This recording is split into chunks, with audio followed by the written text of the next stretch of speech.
HCU వ్యవహారంపై supreme court serious. వెంటనే చెట్ల కొట్టివేతను ఆపివేయాలని ఆగ్రహం. తదుపరి ఆదేశాలు వచ్చే వరకు పనులు నిలిపివేత. తెలంగాణ సీఎస్ పై సుప్రీంకోర్టు ఆగ్రహం. చెట్ల కొట్టివేతపై సుమోటోగా విచారణ చేపట్టాం. హైకోర్టు రిజిస్టర్ ప్రకారం హెచ్సియులో భారీ నిర్మాణం మొదలైంది. అక్కడి పనులు వెంటనే నిలిపివేయాలి.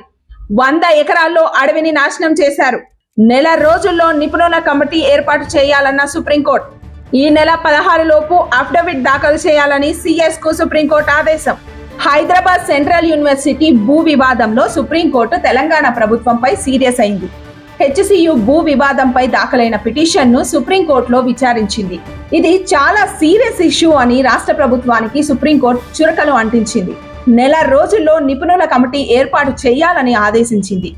ఆ కమిటీ 6 నెలల్లో నివేదిక అందించాలని సుప్రీంకోర్టు కోరింది. నెమళ్లు, జింకలు, పక్షులకు ఆవాసమైన అటవీ ప్రాంతంలో చెట్లను ఎందుకు తొలగించారని ప్రభుత్వాన్ని సుప్రీంకోర్టు ప్రశ్నించింది. 100 ఎకరాల్లో అడవిని నాశనం చేశారని సుప్రీంకోర్టుకు రిపోర్ట్ అందింది. చెట్ల నరికివేతను సుమోటోగా తీసుకొని విచారణ చేపట్టామని న్యాయమూర్తి తెలిపారు. ఈ కేసులో రాష్ట్ర ప్రభుత్వ ప్రధాన కార్యదర్శిని సుప్రీంకోర్టు ప్రతివాదిగా చేర్చింది. అంత అర్జెంటుగా డీఫారెస్టేషన్ పనులు మొదలు పెట్టాల్సిన అవసరం ఏంటని జస్టిస్ గవాయి ప్రశ్నించారు. ఒకవేళ ఇది అటవీ ప్రాంతం కాకపోయినా చెట్లు కొట్టే ముందు సిఈసి అనుమతి తీసుకున్నారా అని సుప్రీంకోర్టు నిలదీసింది. ఒక్క రోజులో 100 ఎకరాల చెట్లను కొట్టేయడం మామూలు విషయం కాదని తెలిపింది.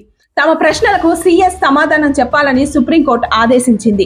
అఫిడవిట్ దాఖలు చేయాలని రాష్ట్ర ప్రభుత్వాన్ని ఆదేశించిన సుప్రీంకోర్టు తదుపరి విచారణను ఈ నెల 16కు వాయిదా వేసింది.